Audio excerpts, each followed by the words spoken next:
with a very beautiful incident from the life of Buddha. I will begin my talk today. In a very beautiful family in north of India, in a kingdom of Lumbini, this boy born. His name is Siddhartha Gautama. When he born, the wise man of the kingdom of Lumbini, he told king, his father, that this child is here for enlightenment. Not for only his enlightenment, but also for the enlightenment of many. The king said, he became a bit upset. Like any other parent, nobody wants their child to become enlightened. They want you to become a tradie, they want you to do a business, they want you to join the workforce of the country. They want you to buy a house, pay the mortgage. They want you to be stressed, go to psychiatrist, deal with your depression, be enlightened. They don't want. They're scared of it. My son is sitting and meditating and in bliss. It is a horrible thought because our father is working very hard to provide to our families. Our father, our mother, both are working very hard. 76 hours, 80 hours a fortnight they're working to provide. How they can see the son, the daughter is sitting and watching a leaf falling from the tree and in bliss.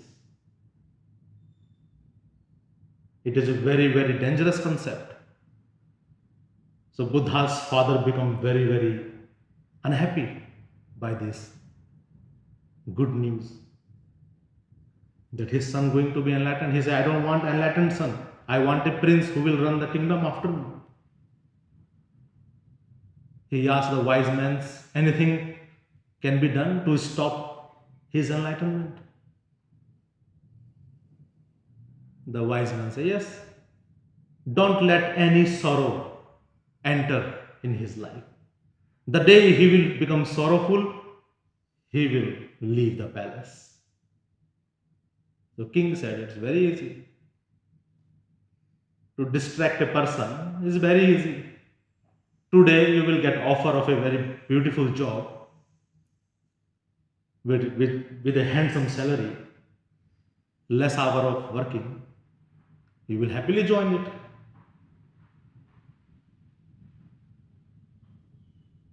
Today the girl you love, secretly or openly, comes to you and tell you, I want to be with you now. You will be very happy. You will forget everything.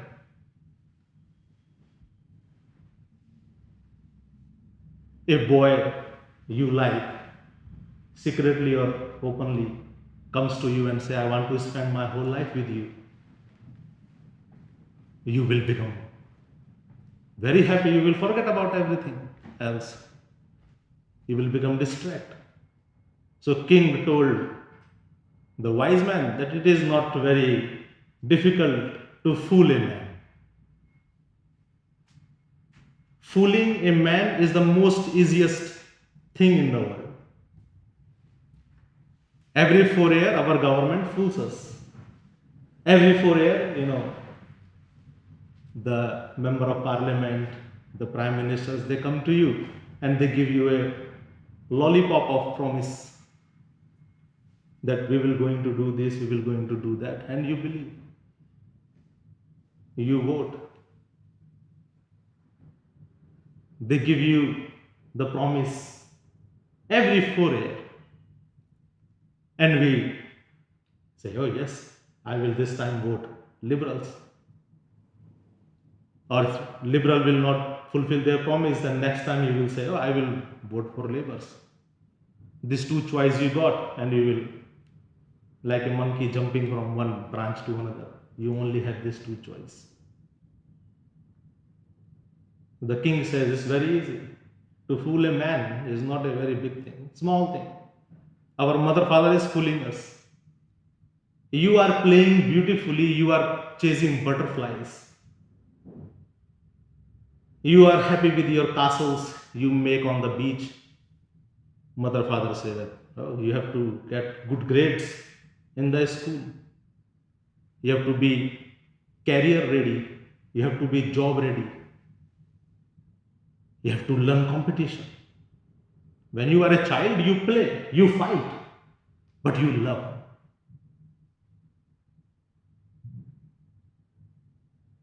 You are very happy.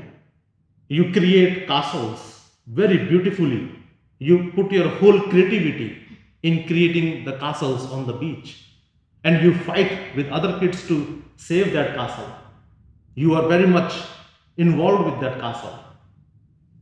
But when your mother say, okay, kids come, we're going home. You kick the castles, you break it. You are free of it. Now you are no more free. A small house, a small car you got, and that become your whole life. A small scratch on your car is enough to ruin your day. If you missed a coffee in the morning, it is enough to ruin your day. A bad coffee. And suppose if you are a smoker and suppose your cigarettes finish, that is enough to make you depressed. King said, very beautiful thing. Sorrow, this is a palace, I am a king, he is my son, I will never let sorrow come to him. So Buddha was brought up as a prince. When he grew up, everything was kept hidden from him. As soon as the flower in the garden goes off, the gardener was ordered to remove all the broken flowers. Only the flowers that are blossoming, leave them there. There should be no yellow leaf in the garden. All Buddha should see beauty. All Buddha should see the best of everything. And Buddha is enjoying. When teenage came, sexual desire rise in Buddha, in Gautama. Best of the women are there for him. Every night Buddha sleep with a different woman. Not only with the same woman from the countries, but women from around the globe, they are brought for Buddha's pleasures. Buddha don't know what is sorrow. He is only enjoying. Best of the wines he drink. Always high. Always sex. Best of the artists, they comes and they perform. Best of the musicians, they play their music. Buddha is having best of everything. Who want enlightenment when so much material pleasure is there? Who cares for it?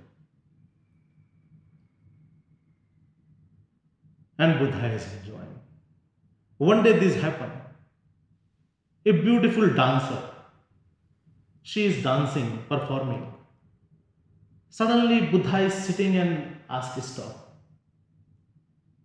And he asked, go. The chariot puller of Buddha, the driver of Buddha who take him for the chariot around the kingdom in the palace. Palaces are very big. Everything is there in the palace. Big, vast forest is there. Palace is not just a building, a huge estate is the palace. So sometimes Buddha go for drive in his horse cart. So the chariot puller, he pulls the chariot. So he is sitting with him. He was a friend of Buddha also. He become friend. Chariot puller surprised that Buddha would happen. Because the dance is not good. He looked at him and he said, "That's it. Is this the life? Is there anything more or just this is what it is?" Chariot puller, he smiled and said, "What else you want? A stable job, a successful career, a husband, a wife, a partner, a child, a mortgage-free house, a mortgage-free car. What else you want? That's it. This is life. There is nothing more than that. Don't even ask this question. It is a dangerous question. No one will love it." Buddha said, "Take me somewhere today, where I never been." The chariot puller said, "Buddha, there is no place in this estate, in this palace where you never been, where I never took you before." Then he said, "Can you take me far from this estate? Is there anything outside there?" Chariot puller, he said, "Buddha, don't ask that. Don't ask this question. You are not allowed to cross this estate, this palace." Buddha surprised first time. "I'm a prince and I'm not allowed. How dare you say that? Who is stopping me?" "Your father." Chariot puller said, "Your father. It is the order of your father. You should not see anything beyond this estate." He said, "My father? I trust him. I respect him. I always loved him and I always try to be a good son. How he hidden this thing from me?" He said, "Anyway, I want to go and take me. Will you do this for me?" Chariot puller said, "On the cost of my head only I can do it. Because I know if I take you out, it will be against the order of the king. And I have to lose my head, I have to lose my life. But Buddha, I will do it for you. Because I also feel for you. I felt for you that this man, so beautiful, such a beautiful heart, and the whole bliss is kept hidden from him. Just material pleasures is present in front of you. Sometimes my heart cries, but I will take you. I know I will die after this, but I will take you." He is a real friend of Buddha. First time Buddha crossed the boundaries of the palace, the estate, and Buddha saw a sick man is crying under a tree. Buddha says, "Stop the chariot, this man, why he is crying? What he is doing? Why he is shouting?" He said, "Buddha, this man is sick. Some contagious disease he got."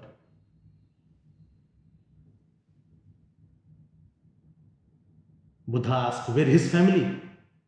Where is his mother, his father, his wife, his children?" The chariot puller smiled and he said, "Buddha, his family left him there. He is contagious. Remember coronavirus? If your family member is sick, you don't go to see them.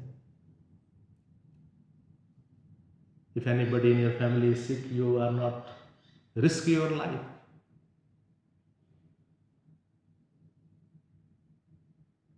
You have been treated in a different section of a hospital. Most of the people die because of the fear that they got corona, not because of the actual corona. They died because they are afraid that they got corona and what these people around me covering their whole body. I must be in a very dangerous state right now. I must be a very small chance to survive. So willpower is already gone. You live because of your willpower. You don't live because you are not sick. Many people who commit suicide, they are perfectly all right. Their body is perfectly healthy, but there is no willpower of living anymore. That's why they die. You die when you have a lack of willpower.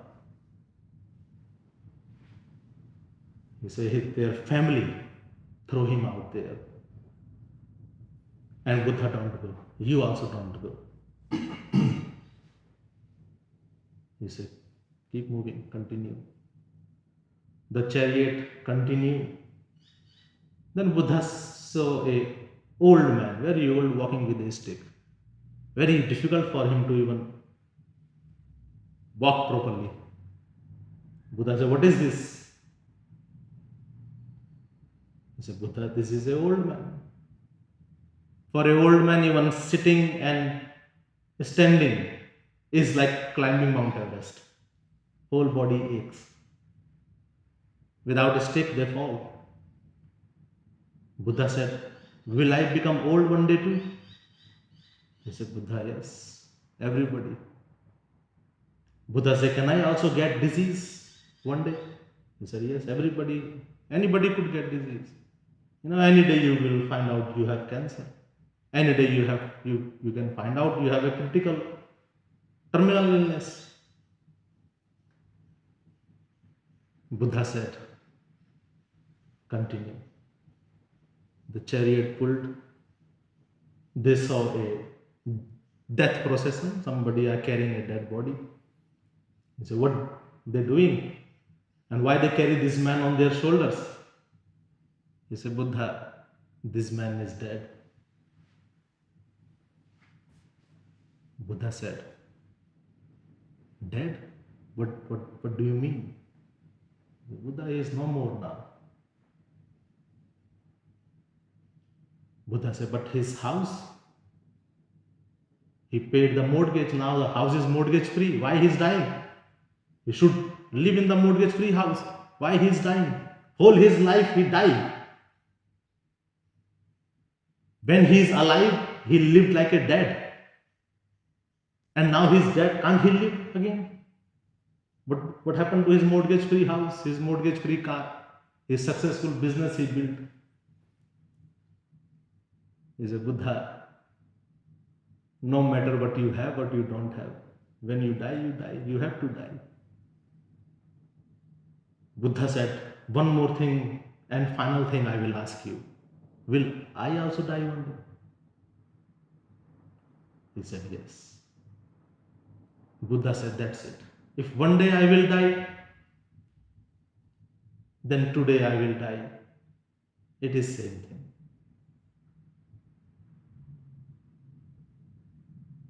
A butterfly dies in couple of days and a man dies in 70 years, 80 years. What is the difference? No difference. Buddha said, then I am also dead. Leo Tolstoy is a very great thinker. He said, whenever I see a man dead, in that moment I also die.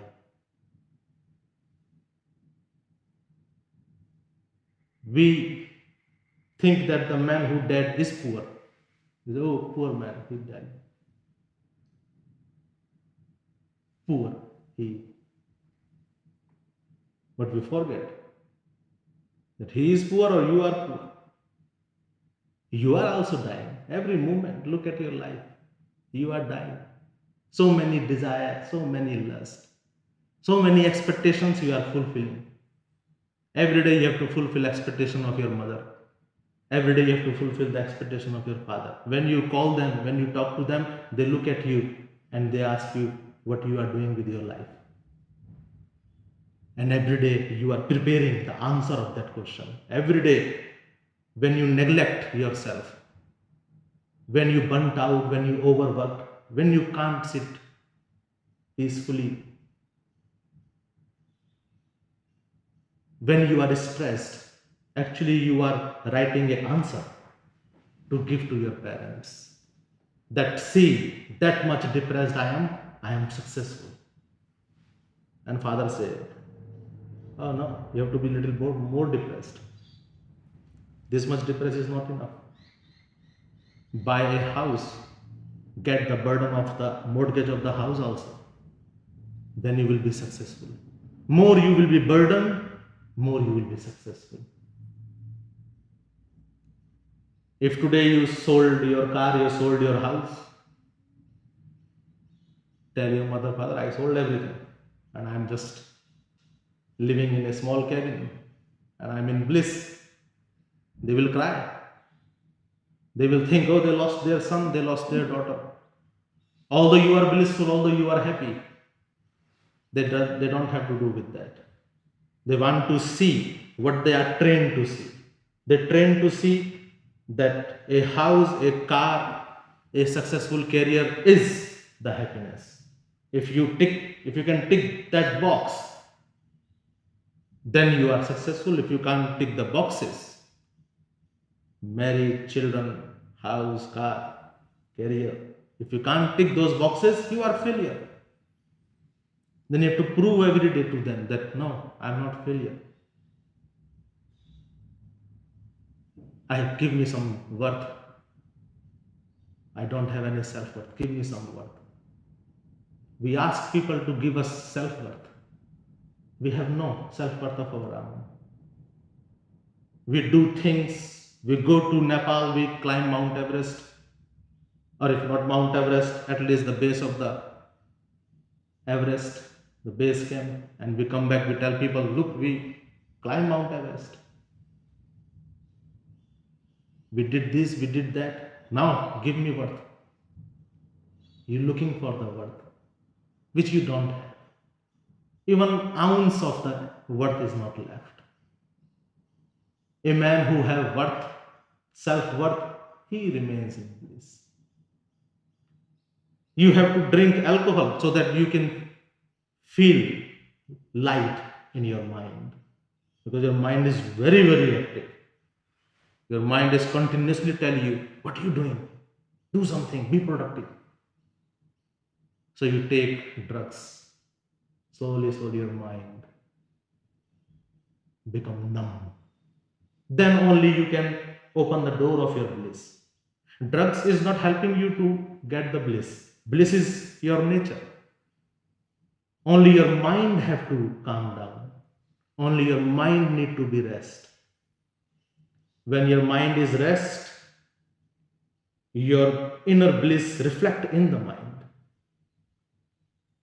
When you took drugs, when you take marijuana, cocaine, heroin, what it will do? It induced calmness in the mind. Mind become completely numb. Mind is like a mirror. If mirror keep moves, you can't see a reflection. But if mirror is stable, you can see your reflection into it. Very clear. You are bliss.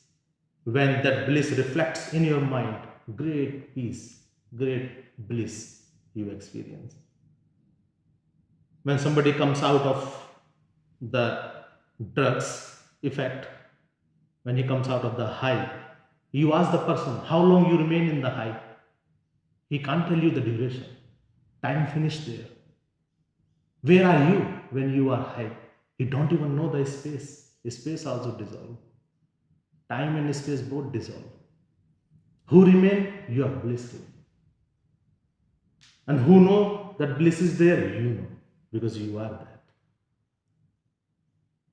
Meditation means there is no induced calmness.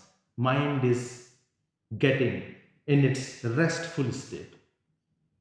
Our mind is taken out. Our mind has induced from our childhood. After the age of 8, you are programmed as a worker, as a laborer, as a workforce. After the age of 8, they told you that you can't just sit and rest. You can't just play and be blissful. You can't just look at the flower and smile. No, now you have to do something. What you have to do, this is the boxes you have to tick throughout your life.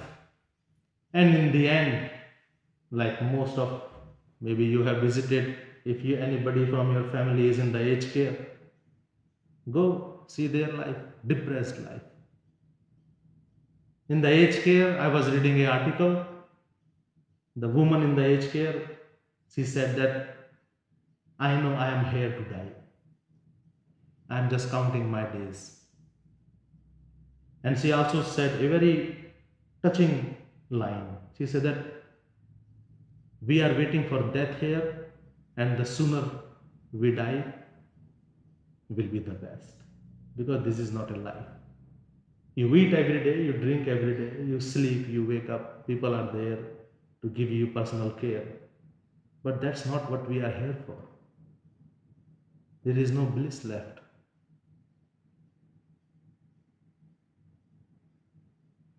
Family, did family visits?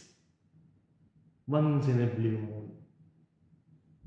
Once in a Christmas or birthday, if they remember. Then somebody maybe call or visit. But that's if you lucky enough. That depend upon your luck if somebody will visit you. This should not be the end of the vibrant human life. Human life is celebration. When Mansoor came back from the mountain, born in the family of Muslim, he is a Muslim by birth, but when he see the craziness of religion, he said, that's not religion, that's not life, just rituals. Sunday church, a mass you attend, Christmas you celebrate, that's it. He said, no, something is there. He went to the mountain, he find with his master. Master said, come sit. He said, master, what I have to do? Master smiled and said, stop the stupidity. You don't have to do anything. To be blissful, to be happy, they have misguided you that you have to do something to be happy. You don't have to do anything to be happy. Mansoor looked at the master and he thought, this man must be crazy. I have been trained other way. I have to do everything, every day something new to be happy. And he is telling, don't do anything, just sit. Anyway, Mansoor just sit. After 12 years, he comes down from the mountain and enjoying, dancing. People surprised, people say, you are Mansoor. Where you disappeared? Mansoor said, I didn't disappear. I found myself. People say, what you celebrating? Mansoor just remained quiet and danced. People thought he is crazy. Somebody is dancing without any reason. Somebody is smiling without any reason. He must be crazy. Few beloveds, few lovers, they saw Mansoor that this man is smiling. This man is dancing. And I am working 9 to 5, 60 hours, 70 hours, searching my worth at my work, searching my worth at the acceptance of my mother, father, compliments of my mother, father. I am looking my worth. And this man is just dancing. So few crazy people, they start also dancing with Mansoor. Every day what they do, just dance and sing and jump. People ask them, what is this? Why you dancing? What you celebrating? Mansoor Simply said, life. Is there any other reason you need to celebrate? Do you celebrate only for Christmas? Do you celebrate only New Year's? Do you only celebrate your birthdays, your parties? That's it. What about life? Is life is not for celebration? Is life is not worth the celebration? We are celebrating life. And if you want, come, join, celebrate life. There is nothing else to celebrate except life. Celebrate life. People say, who are you, Mansoor? He say, Anal Haq. I am Allah. People become very angry. He calling himself God. Allah is the word used for God in Islam. People become very angry. How dare he call himself Allah? We think Allah, God is someone in the Garden of Eden. Don't want you to eat an apple. Punishing you. Your crime is that you eat Adam eat the apple. That's why you are here. That's your crime. And to liberate you from that crime, so many prophets came. Moses, Jesus, Joseph, Aaron, Jacob. They all came to liberate you from the crime. What is crime? That somebody eat apple. That's why you are suffering. Craziness has no end. Allah is not, God is not someone who is sitting in some heaven, punishing you, judging you. If God is judging you, then that God is useless. That God has no other work to do. Because even I also don't want to waste my time to judge anybody, a stranger. He must be have a lot of time. He must be bored. Then now he is judging what you are doing from morning to evening. How many times you cheated your wife? How many times you cheated your partner? You feel guilt. You go to church. You tell God, God, I cheated my wife, my beloved wife. Father says, oh, it's all right. Now you confess, God. Then you ask, is my crime is finished? You say, yes, finished now. Next time, if I do again cheat, can I come back again and say again the same thing? Will be free. In Hinduism, there is a tradition, you do some fire ceremonies, you do some worship, you go to a particular god, worship the god, and the god will finish all your bad actions you have taken. People do that. Why you go to church? Why you go to temples, mosque? Because you're full of guilt. You are full of guilt. We have made God this villain who is continuously judging us. There is no God up there. Allah means bliss, the eternal bliss which you have all the time. Mansoor said, I am Allah. I am God. I am bliss. And you are that too. People say, no, no, I can't be God. I am a criminal. I pray every day, God, forgive my mistakes. How can I be God? People complain about Joseph to the king. King asked, bring this man to me. They brought Joseph and Mansoor, and Mansoor is enjoying. King said, why are you smiling? A case is on trial, a trial is happening, and you are smiling.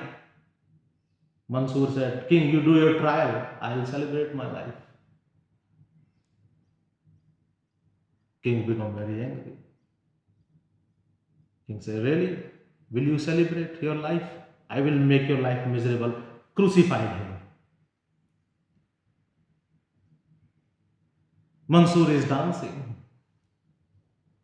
Before crucifixion, Mansur said, let me little bit dance. Crucifiers also surprised. He said, before crucifixion, people, they pray to us that forgive us, don't crucify me. And this man is dancing and asking the crucifiers also, come on, dance. The people who are there, soldiers who are there for crucifying, they are crying. That first time we feel this pain for someone. We never feel this. We feel sometimes good when people plead for their life to us. But Mansur, we have to put these nails in your hands. We are very upset, but it is the order. If you don't do it, my family will be in trouble. My life will be in trouble. Mansur said, life cannot be in trouble. Life is celebration. Celebration cannot be trouble. Anyway, they put the nails in his hand, nails in his leg, and they crucified him. Mansur is still moving. His hand is moving. His hands got the nail and tapping the wood. His head is moving, dancing. He's still on the crucifixion, celebrating life. King was sitting and king is not happy. King said, chop his legs. They chopped his leg. Still he is dancing. Chopped his hand. One hand is chopped. Now Mansur is hanging only with one hand on the cross. King said, chop that hand too. Soldier said, king, if you chop that hand, he will fall because then nothing else to hold. He chopped anyway. Don't care. He fall on the ground and still rejoicing. I am alive, I am breathing. They chopped the head. Celebration is over. We don't want to see someone celebrating. That is why we crucified Jesus, because he is celebrating. That is why we killed Gandhi, because he is celebrating. He is telling that you are stupid fighting in the name of religions. Celebrate. Life is a celebration. We give poison to Socrates because he is telling you that you worth bliss. We killed Socrates. We killed him. Because anything apart from our narrow vision, we take it as a danger, a stranger danger. Anything strange is dangerous. People tell kids, children, don't talk to strangers. If a stranger give you anything, don't accept. You must have listened these words from your mother, father. Stranger is danger. Stranger is danger. But who is the one who is abusing the children in the home? Is a stranger sexually abused your child? No, a family member.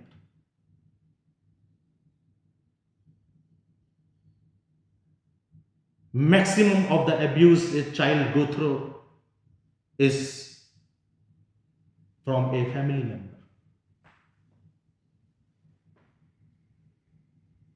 And we blame a stranger. A stranger is danger.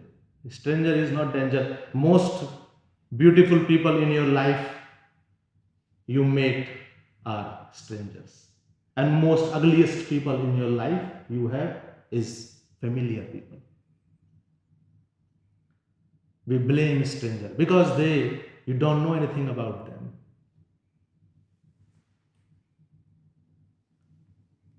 I say opposite. A stranger is not danger. Familiar person is dangerous. Your husband is dangerous. Your partner is dangerous. Your wife is dangerous. They cheat you. They didn't tell you yet. And you cheated them. Did you told them this? Your relationship is standing on the foundations of false, of lies.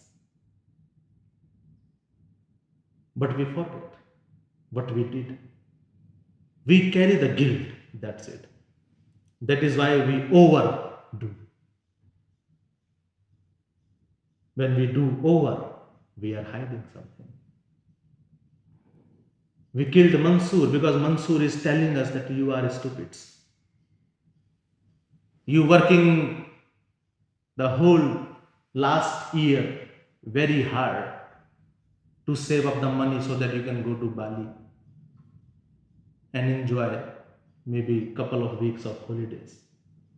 And you work hard like a donkey whole last year. Many people say, oh, I have to work very hard. Next year I'm going to holidays. I have to collect this much money. So I'm overworking. I'm burnt out. Do you think when you go to the holidays, you will enjoy? You training yourself misery. And you think one day you will go to holiday and everything will be beautiful. You will complain in the holidays. When you come back, you will complain. Hotel is bad. Flight is late.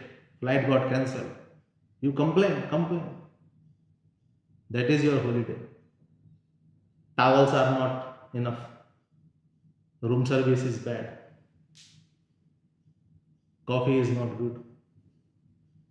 The hotel staff is rude. Is there any end of your complaints? Because when you working hard for that holiday is actually you hate. Because something making you work so hard, you are burnt out and you know the reason is holiday. You ask a child that don't play today. Next year we will take you to the holiday. Child will spit on your face. You stupids. I am not yet stupid. Although after the age of 8 I will become stupid like you. But right now I am a child. I am not stupid. Child plays. You tell the child don't play with that other child. He is not good. Come back after 1 hour, the child is playing with the same child. If somebody says something wrong to you, you remember, oh, that person is not good. That person will be remain always villain for you. But children, they don't care. They fight, they love. They hate, they angry, and they play. What we do when we play, it is a violence. Our play is also a violence. Our play is just a show off. Our play is an excuse so we can drink. When we watch footy, we drink. Some people say, I only drink so when the footy is on. Your day starts, your sunrise with coffee and your sunset with beer. Is this a life? Then what is misery? If this is life, what is misery? It is misery. It is not life. That sunset and sunrise is depend upon coffee and beer. You are burnt out because of a holiday. You cheating your partners because you are not satisfied. Sex is just an excuse.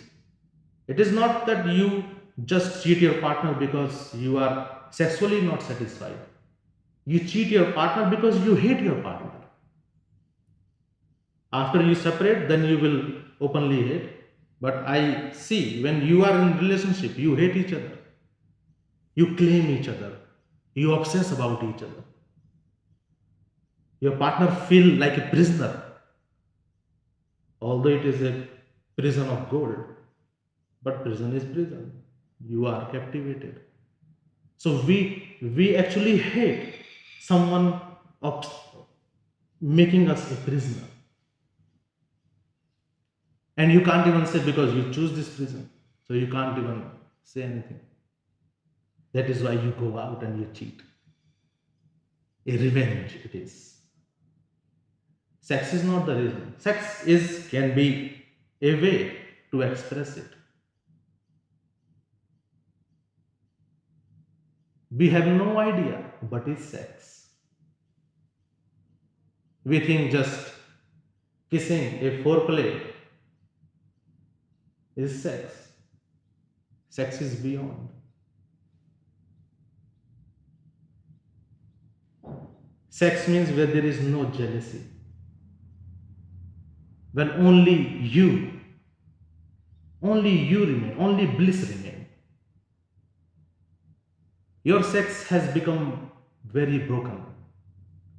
You have to take the help of sex toys to maintain even your sex life. You have to take help of the toys, vibrators, dildos, many other machines, handcuffs. Some people use. Some people even like to be hurt during the sex. You seeking pleasure from hurt. It means you must have hurt so much that now hurting is giving you pleasure. When someone hurts so much, then it start rejoicing it. A man I met in the western ghats of India. I was traveling. He is a fisherman. He told me, Master, I had a very big problem. He said, without smelling fish, I can't sleep.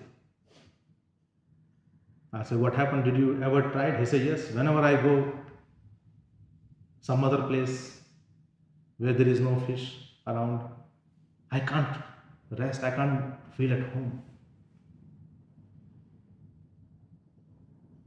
I said, what do you miss? He said, just nothing but can't sleep. I miss the smell of fish.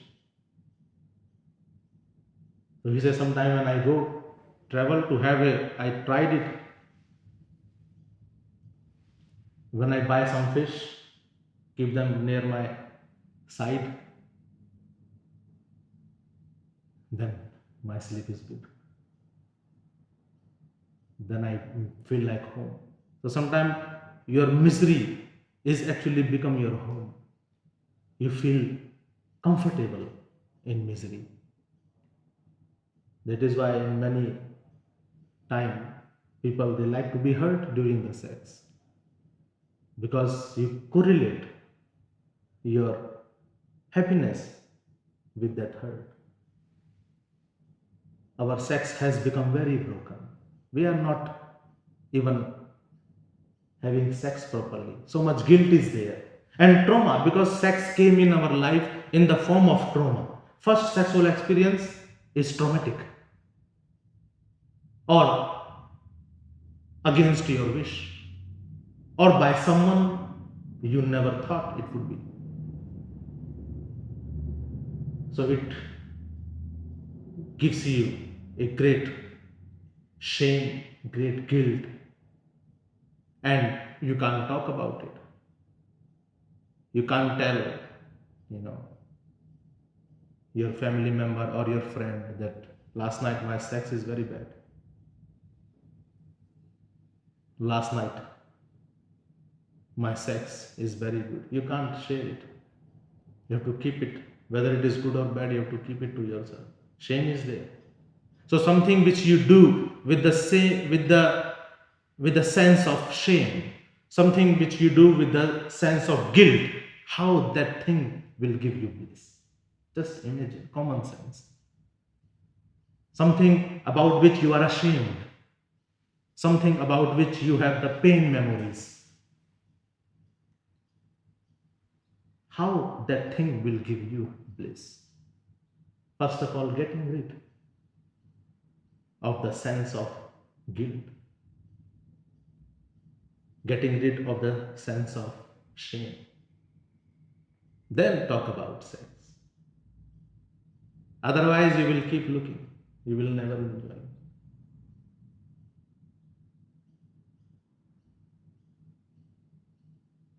Buddha said, that's it. With this man, I am dead too. This cannot be the end of human vibrant birth. Death? No. If death is the end of the human birth, if death is the goal of the human birth, then what is difference between me and a dog? Only because I am a prince, only because he is a dog, he is a stray. But there is no difference. Because he will die also one day.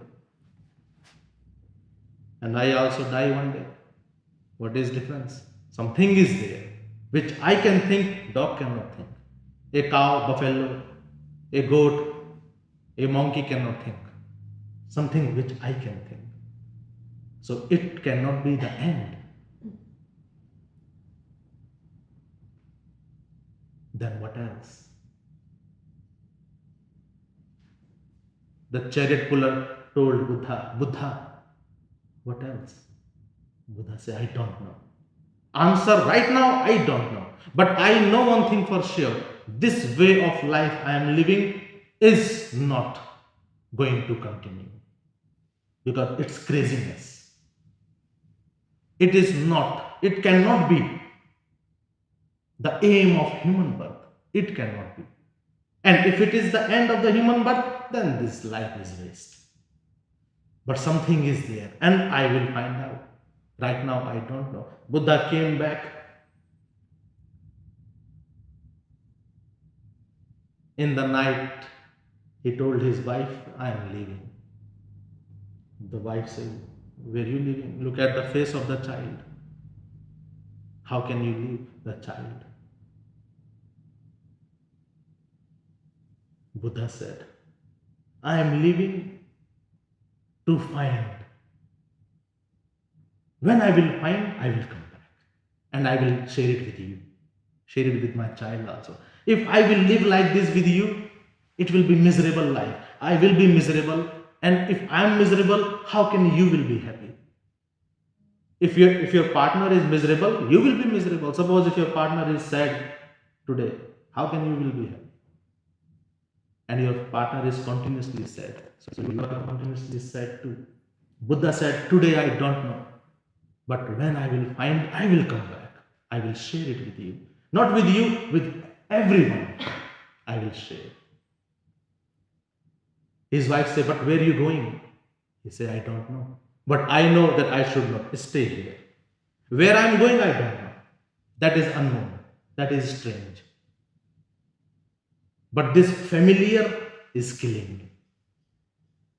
What I know is not serving me anymore.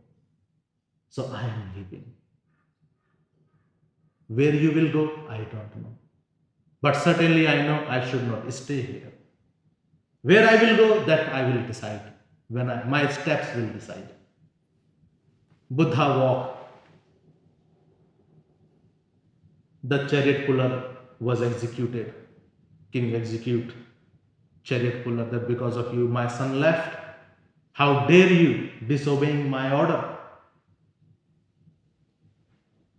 If your mother father will found me, they will execute me also. How dare I am telling you something beyond. I am like that chariot puller. I take Buddha outside. If Buddha is in you there, I am taking him outside, showing. It's a crime. It's against law. Chariot puller was executed. Buddha felt very great for him. Buddha considered him as his master. Master means the one who shows the way. That's it. You have to walk on that way by yourself. Buddha left. He went different path, different way he tried. Ultimately, he left food. Fasting he did. Every day only one grain of rice he eat. He became very weak. His stomach start touching his spine. That much weak he become. His ribs you can count. His eyes lost in the skull somewhere. And one day he was about to cross a river, a small monsoon river, very small water. Children just cross that river while playing, while jumping, playing. Buddha tried to cross the river, but he could not. The little flow of the river is made him fall. And he saw a dog crossing the river, jumping and crossed. Buddha thought in his mind, if I could not cross a small river, how I will cross this great ocean of sorrow? If I don't even have the energy to cross a small stream. Buddha sat on the bank of that river, and a woman was walking with a pot. It's rice pudding she cooked. And she bring it and she offered it to Buddha. Buddha looked at her and Buddha said, how? Are you brought this for someone else? And you saw me on the path and you gave it to me? He said, no, I brought it for you. He said, why? How you know me? She said, I don't know. Since the morning I wake up today, this inspiration comes in my mind that I should cook a rice pudding. Generally in India, women they cook rice pudding for a guest or for some special occasions.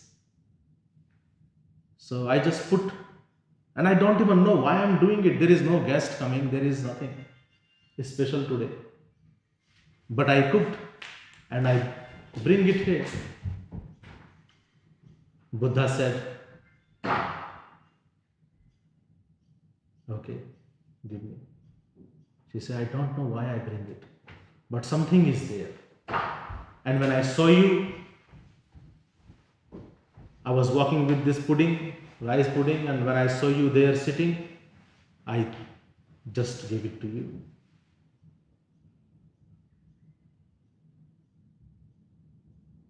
And Buddha start eating. Buddha ate it.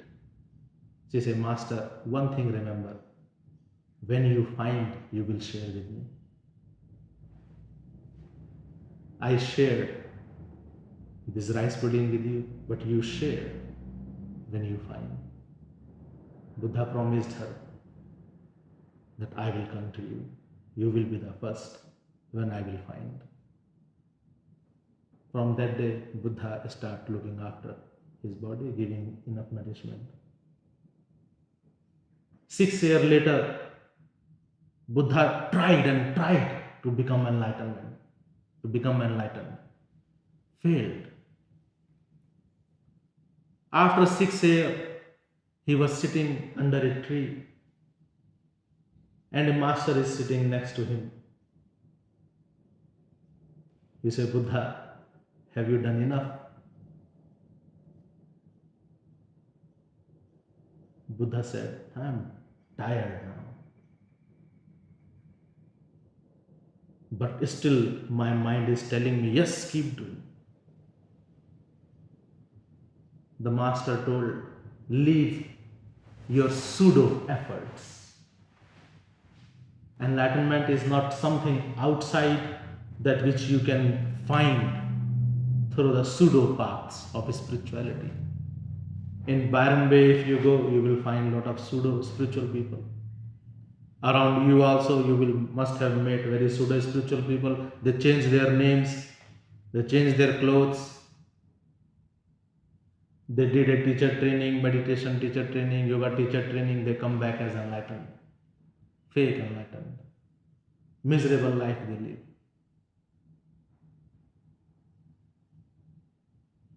The master told Buddha, have you done enough? Do you want to rest now? Buddha said, yes, I want to rest now. Don't want to do any more effort. Master said, that's it. Now do genuine sitting. That's it. From that day onwards, Buddha just sit. In Zen tradition, there is a meditation called Zazen. Just sit. Doing nothing, just sit. We are trained to do something. From childhood, we are trained that we have to do something.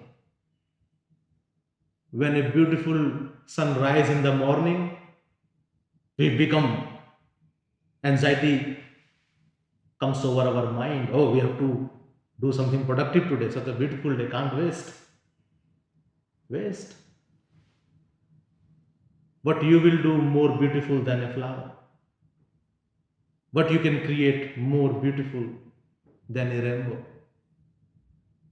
What you can create more beautiful than the beautiful landscapes? Anything productive you will do will be destructive for you and for the world also. What we did in the name of productivity, we raised the temperature of this planet.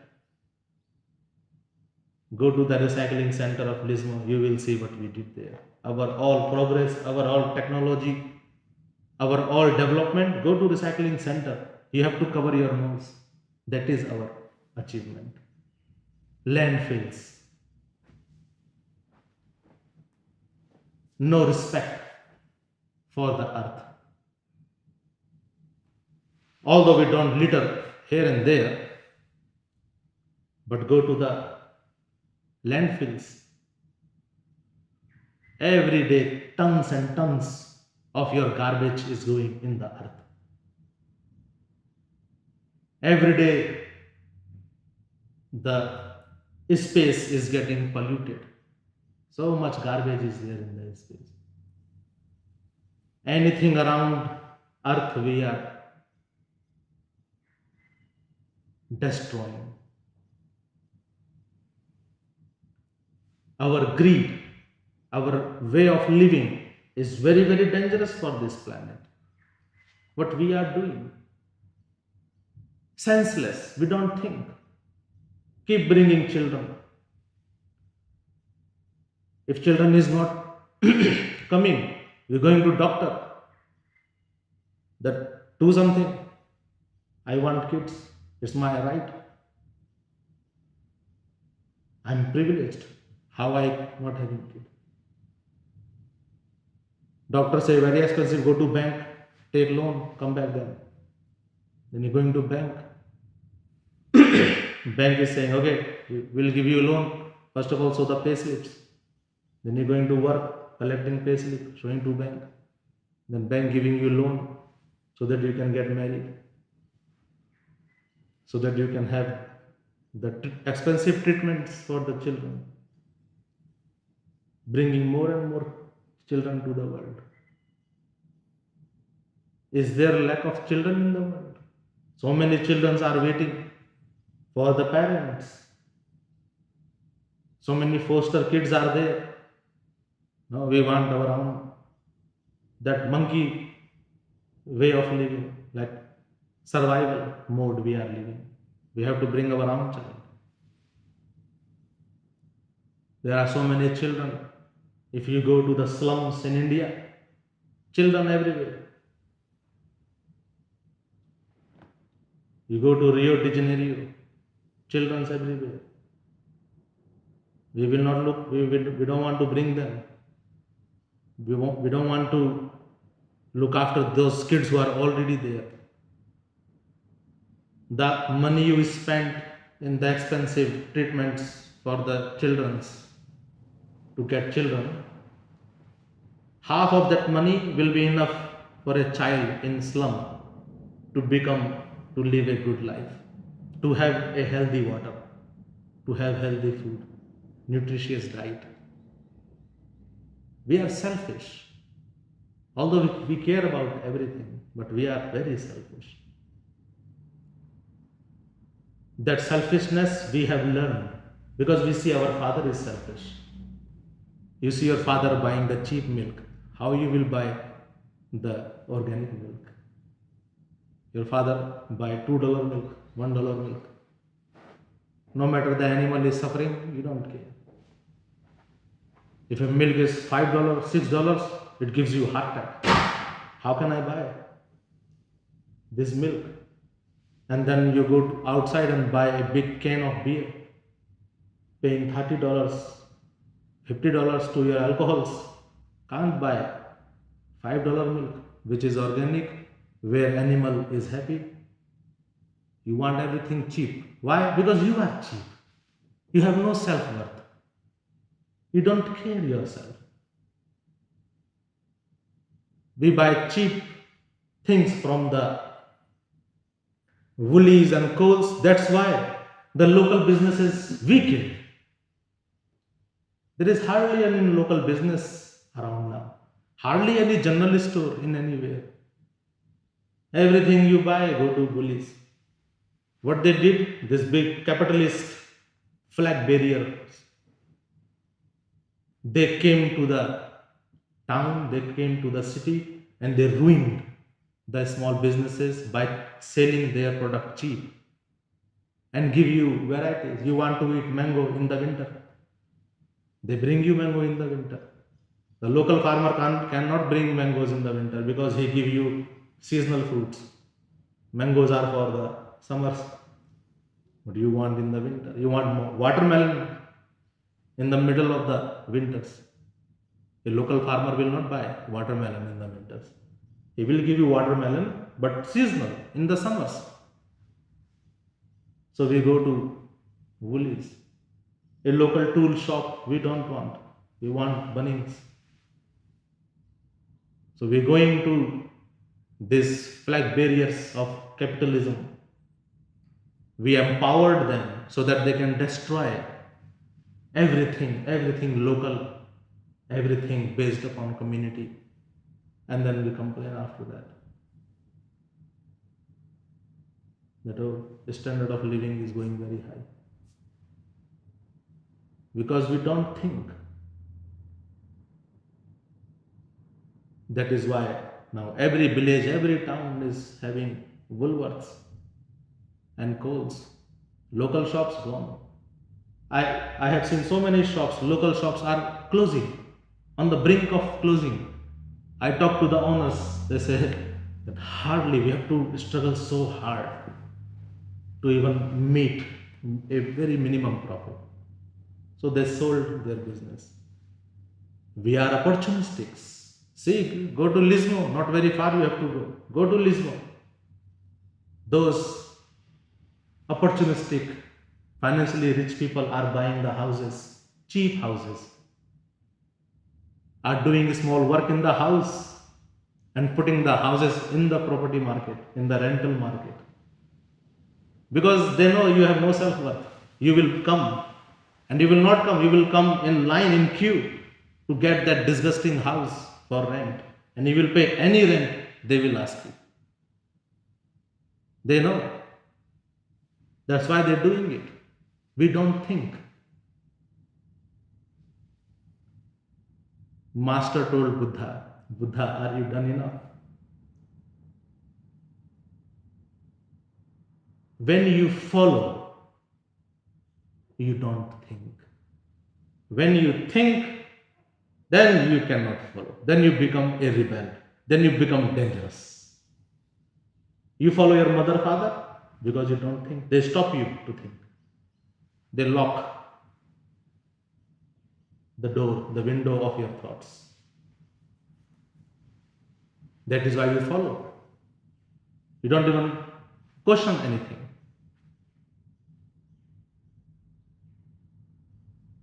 Thinking is a miracle. Although you are very intelligent, I am not questioning your intelligence, but a iPhone is intelligence. This mic is intelligence. This mic is very intelligent, capturing my voice better than you. If I ask you what is my last sentence, you can't repeat. It can repeat, it is intelligent. iPhones are intelligence. Even cars are getting intelligent now. So, but intelligence doesn't mean that you think. Machines don't think. You are more resembling to the machines now. Human is one who think. Human is one who smile. Human is one who sees the change of the weather. Human is one who rejoices the rain. You complain about rain. Morning time you wake up, oh, rain again. The whole week is going to rain. But suppose if there is sunny week, what you will going to do? Your life will remain the same. Boring life. Go to job, come back from job, drink beer, smoke, sleep. In the morning, wake up, drink coffee, go to job. So rain or sun doesn't bother anyway. But you complain. Oh, there is no sun. The dark clouds make me energy down. Your energy is when your energy is high. Except drinking, is there any time when your energy is high? Except smoking, except when you drink coffee, is there any time where your energy is high?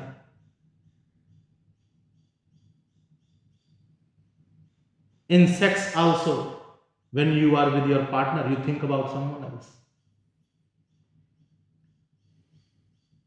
A man came to me and he said that, Master, I have a problem. I said, what is the problem? He said, whenever I do sex with my wife, my penis doesn't erect. Then I said, must be some problem. He said, no, no. Whenever I do sex with other women, no problem there.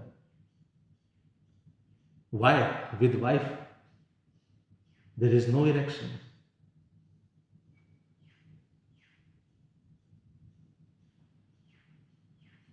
I told her, don't worry, your wife is having the same problem too. With you, she can't reach orgasm. With other people, she reach orgasm very quick. He was looking at my face. He said, Master, what are you saying? He said, but you saying, think. You cheating your wife. You don't love her. Why you are with her? He said, but I love her. You cheat someone when you love someone? Is it your love? It is just an attachment. You must be attached with your partner, but love is not there. If love is there, why you will cheat? Attachment is there. Attachment and love, they are two different things. You can be attached to someone. Doesn't mean that you are in love with that person. You know, your parents, you think your parents loves you. You are in a big mistake. You think my mother, my father loves me a lot. It is your biggest mission, biggest wrong notion you have.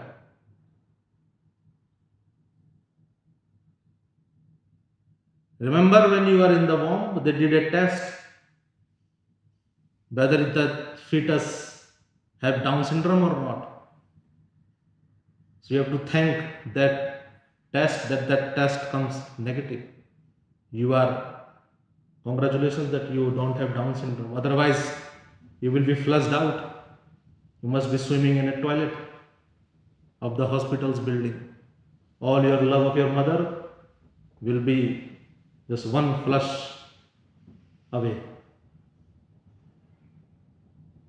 Nowadays, very common when somebody got pregnant, they go to doctor. Doctor asks, check whether the child is having Down syndrome. And if child is having Down syndrome, then mother and father, they say, we have to remove this child because he got Down syndrome. So you are only lucky that you don't have Down syndrome. That's why you are sitting here today. The Down syndrome test gave you birth, not the love of your mother, father. Their love is very limited. Attachment, they are attached to you. If you will get hurt, they will cry. If you will fall, they will cry. They protect you, they provide you everything. Everything in the world you need, they provide you. But that doesn't mean that it is love. It is attachment. If it is love, then they should accept you even with your Down syndrome. If you would have Down syndrome and they decide to give you birth, then I will say, yeah, it is love. But we live all our life thinking that I love my wife loves me. I love my job loves me. When you say I love, remember when you send messages to your partner, every sentence you have to write love you, miss you. Automatically you're doing it. You don't even miss him because you just saw her in the morning and you're going to saw her back again in the evening. In few 8 hours, why you will miss someone for 8 hours? For 8 hours, you don't even miss food. If you get food, it's all right. If you don't get it, we don't mind sometimes. But every 2 hours, you message, I love you, I love you. It means love is not there. That is why you have to show it so much. And it is not love, it is just obsession. You can try. Send a message to your partner, but don't write love you. Just write the message and send the message as it is without I love you. Your partner will, it is like an atom bomb for him. That a message came without love you. What is wrong? Is she knows that I am cheating her? Is he knows my truth? Question will start. Then he will send you message again that I miss you. You don't reply, I miss you or I love you. By the time you go back home, he will be in a state of terror. He will ask you, what happened, darling? Sweetheart, are you angry? We hide. So much we hide. Not from only others, but from ourselves also. Master told Buddha, stop hiding. You don't have to attain anything. There is nothing to attain. In pseudo spirituality, in material path, you can attain. But here you don't have to attain, you have to drop. Jesus looked at Peter and told him simply, drop your net. And Peter dropped the net. He didn't think twice. He dropped. The nets of attachments, the nets of ego, the nets of desires, lust, jealousy, we are carrying, drop those nets and walk. This path is for you. This path is your own path. It is your bliss. On that day, Buddha stopped efforts. He is no more a pseudo human. On that day, he became a true human. On that day, he started thinking. He closed his eyes.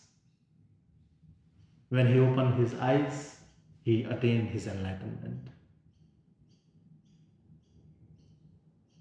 He came to the woman who bring her the rice pudding, and he told her that you gave me the opportunity again in this, my body is almost dying on that day.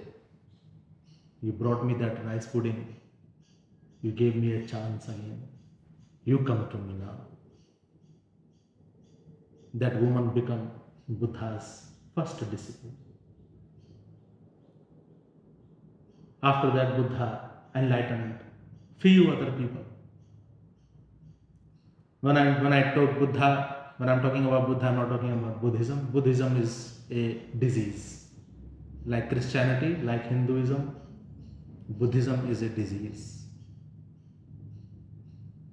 This disease makes a man pseudo spiritual. What I'm talking about Buddha, I'm talking about Jesus. Their whole purpose is to help you to open your eyes, to open your thoughts. And if possible, the beautiful words of Immanuel Kant, I will rest my words now. A journalist asked Immanuel Kant that Immanuel Kant, you have done a great work on the understanding of enlightenment. What is in one line, if you want to speak your word, your whole work of your life in one line, what do you call it? Immanuel Kant only said, very simple, dare to think. You need a courage to think, dare to think. I know it's very hard. I know if you think, many attachments will fall, many houses will be sold, many relations will be break, but you will liberate. Dare to think. That's it. Buddha, think. Jesus, think. Mansoor, think. You can think too. Just think. Any question, if you have, you can ask anyone. Maybe inappropriate in this type of talk, but I have a beautiful applause today. Very, very special talk. Whenever someone claps, I feel like I missed my point. You missed my point. If you clap, you missed my point. If you do not miss my point, then you should laugh at me. Then I will feel that I am success in sending you what I want to send. I want you to hate me. If you right now not hating me, it means you missed what I said. If you don't think that this man is stupid, then you lost the plot. You must think, because whole your understanding, whole the structure of your reality is based upon what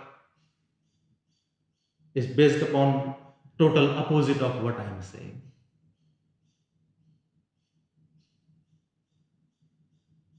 So if my words not reach to you, then you will appreciate me.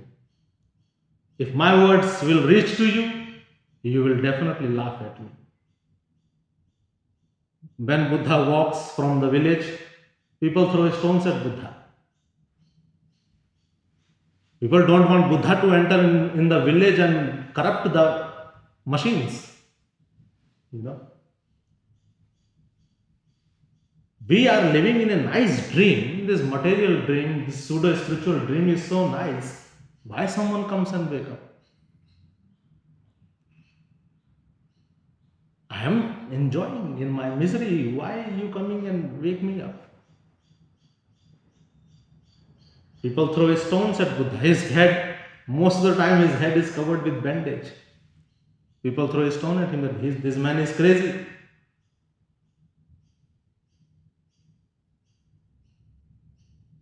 People do not crucify Jesus because they hate Jesus. People crucified Jesus because Jesus is telling them that you are stupid. Who love to hear that you are stupid? Is there anyone in the world who have this dare to be laughed? Diogenes masturbates at the crossroad of Athens. People come to Diogenes and they say, Diogenes, that's why we call you crazy. Is this a place to masturbate? Crossroad? In the most democratic country of Athens, you are masturbating on the middle of the crossroad. You are crazy. Diogenes told people, that's why I am masturbating. Because I want to tell that it is crazy. A beautiful sun is rising, beautiful moon is shining, beautiful flowers are blossoming, and you masturbating, watching a porn in your bedroom, in your bathroom. That's what I am saying. It is crazy. But because you think nobody watching you, so you are not crazy. Craziness is craziness. If I am masturbating in the crossroad, it is a craziness. If you masturbating in your bathroom, that is also a craziness. Craziness is craziness. Such a beautiful sun is there, such a beautiful life to celebrate, and you masturbating, watching a pornography movie, reading a pornography material. That is craziness too. But we don't believe we are crazy. Without coffee, our day doesn't stop, doesn't start. We don't think we are crazy. We came on the path of knowing the truth, and we reading Bhagavad Gita, we reading Bible, we reading Patanjali Sutras. We think we are not crazy, we are crazy. Bhagavad Gita will not help you in enlightenment. Any pseudo spirituality will not help you with enlightenment. Any meditation cannot help you with enlightenment. But you crazily, unknowingly doing it. What will help you is thinking. So think if you can. Okay. So we'll do a short meditation. For this meditation, if anybody want to use toilet, you can use toilet before meditation. Today meditation, you just lay down on the floor. This meditation is called Parkaya Parvesa. Parkaya Parvesa means entering into another's body. So just lay down in a circle.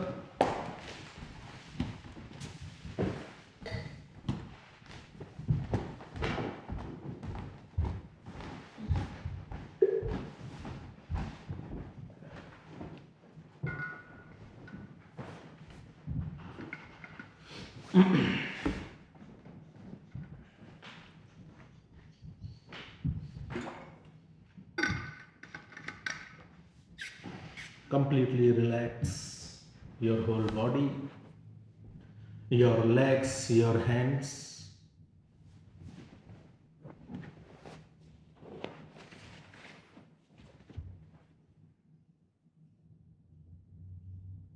Breathe slowly and deeply by the inward and outward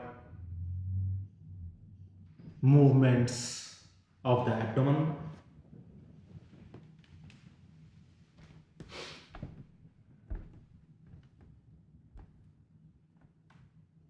Keeping the eyes closed.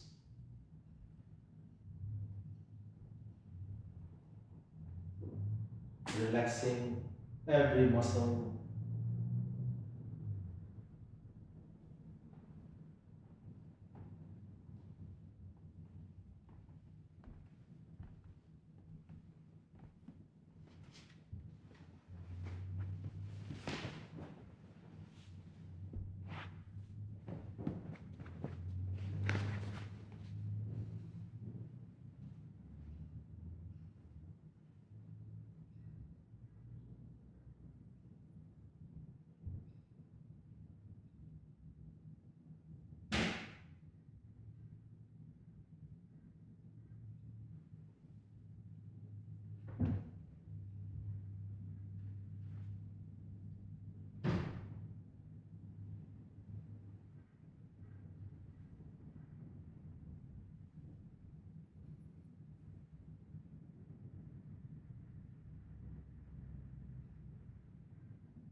Parkaya, Parvesa,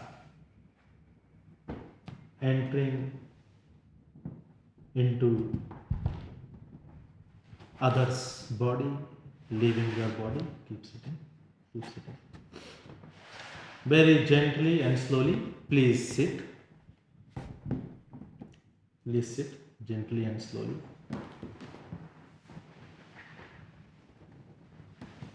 Now, just try to look at each other.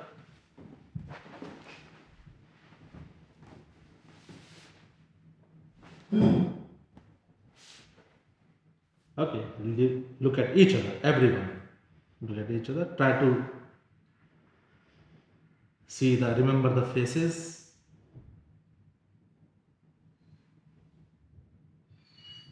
Now, in your mind, just try to prepare yourself to be in the body of the person you choose. In your mind, just choose any person, body for this meditation, just for the meditation. You're not meditating in your body, in the body of the another person. Par, kaya, means another's body. Parvesha means entrance. Now, please lay down again.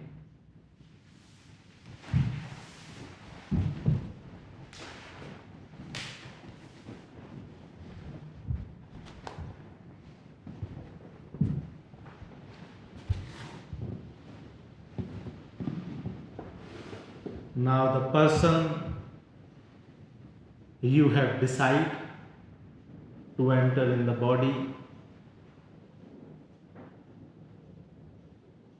slowly, slowly, very gently relax each and every muscles from your toes, your ankles, your calf muscles, your knees, your thighs.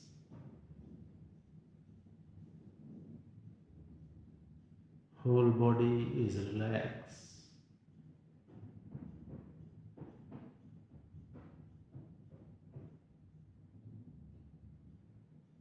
Now the person you have select, try to feel that you are in the body. Try to visualize that you are the body of the person you have selected.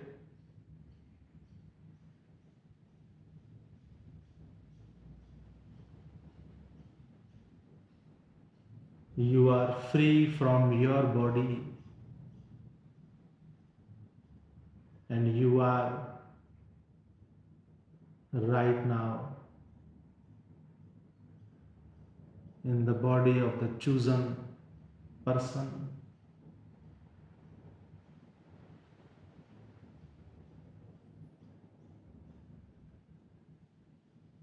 And from the eyes of the chosen person, you watch yourself. You watch your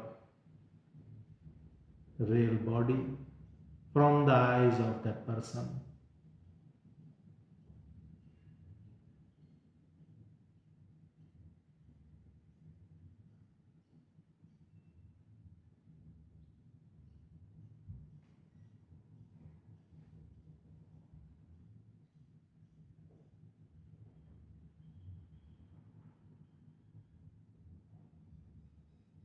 Watch your body from the eyes of the person you have entered.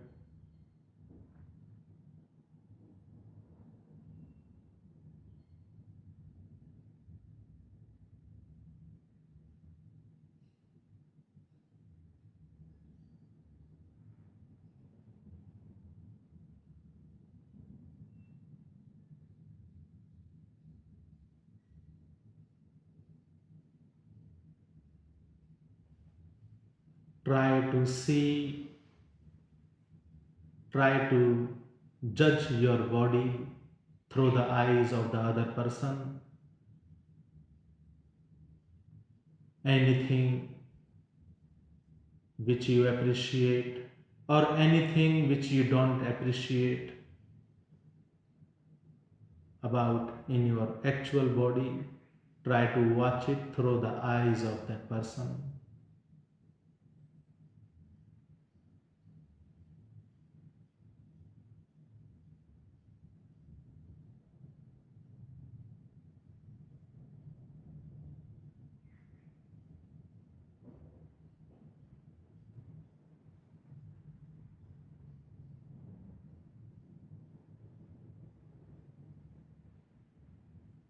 Anything which you appreciate, anything which you don't appreciate in your real body, try to continuously visualize from the eyes of the body of another person's you are in.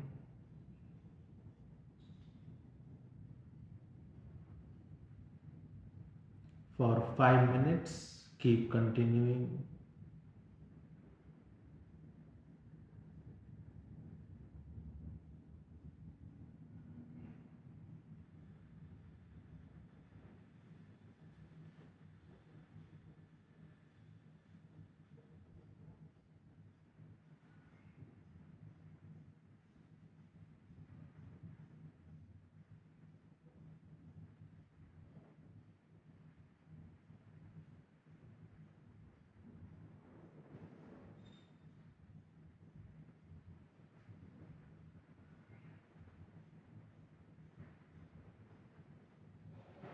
Focusing on your real body, things you appreciate, things you don't,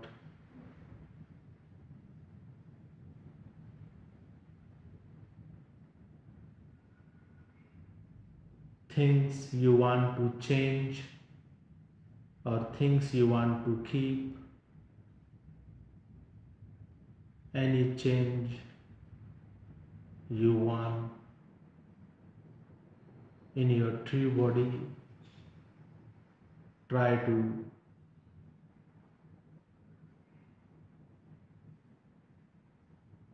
visualize it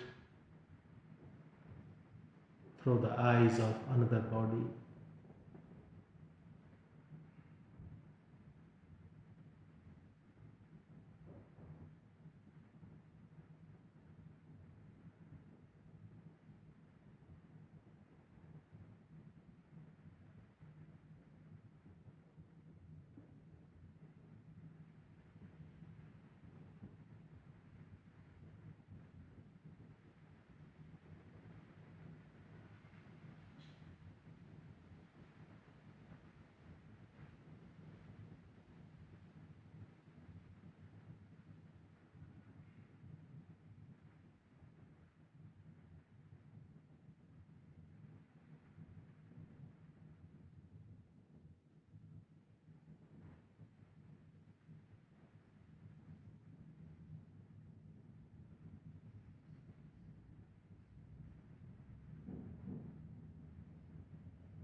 Now, for the another 10 minutes,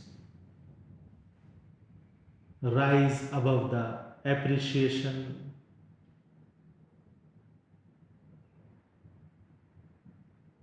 rise above the non appreciation,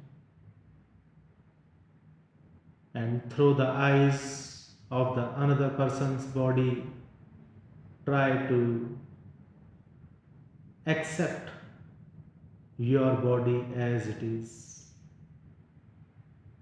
without any judgment. Try to be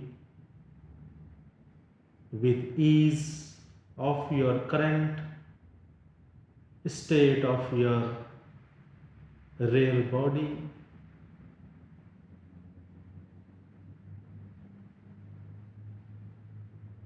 Don't judge anything wrong or right in your real body through the eyes of another person's body. Bring great acceptance.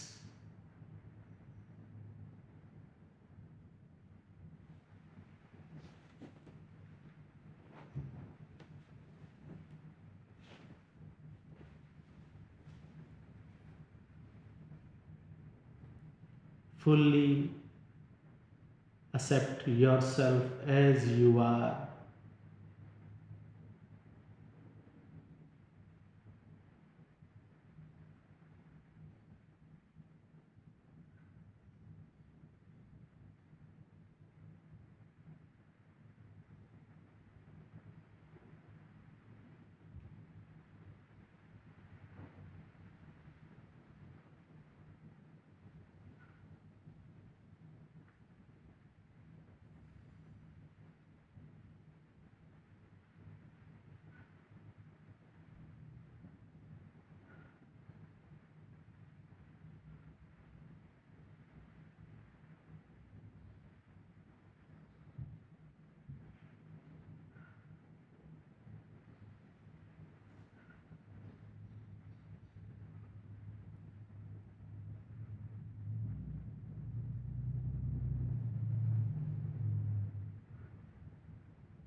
Very gently, very slowly. Now prepare to enter back in your real body.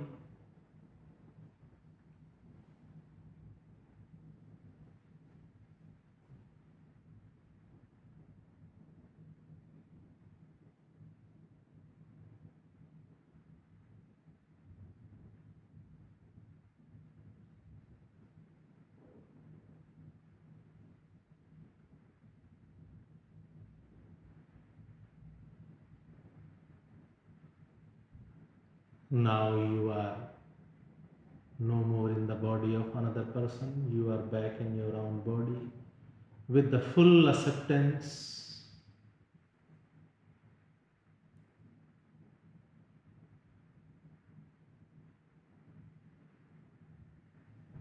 You have been criticized for your looks. You have been criticized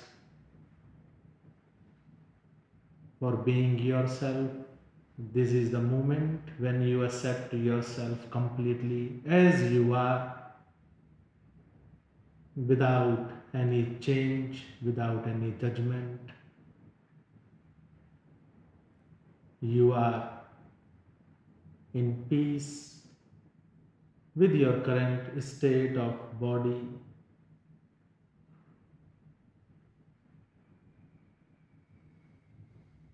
There is no shame, there is no regret. Full acceptance as you are.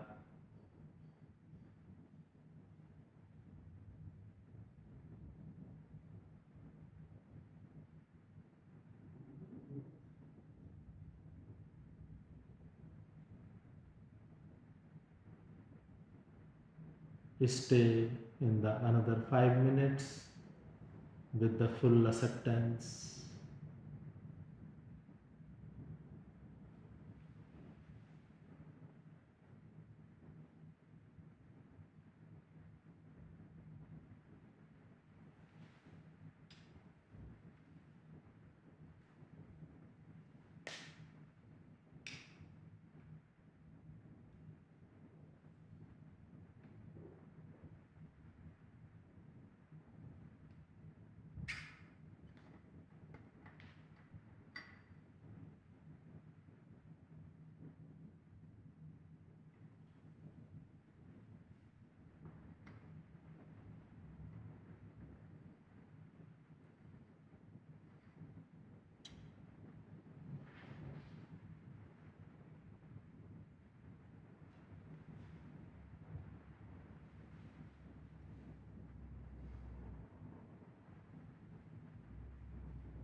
Very gently and slowly rub your palms.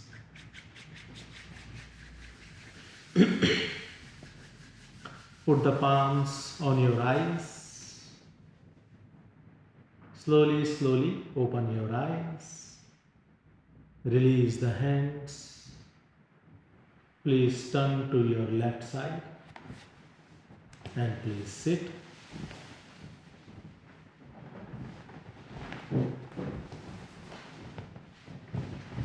We will chant a mantra, then we will conclude.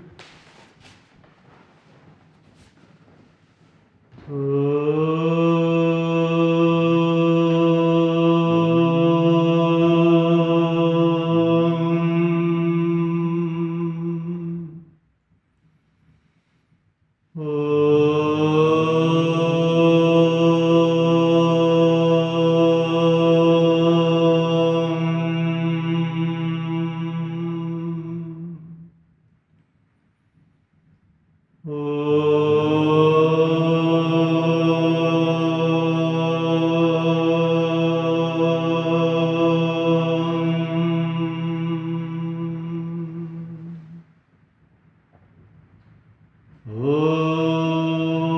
Purnamada Purnamidam Purnat Purnamudachyate Purnasya Purnamadaye Purnamevavashishyate Om Shanti Shanti Shanti.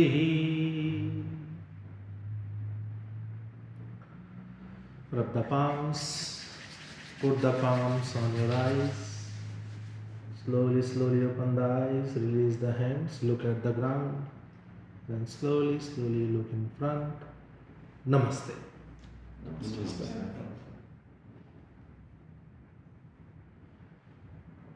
Have a beautiful day.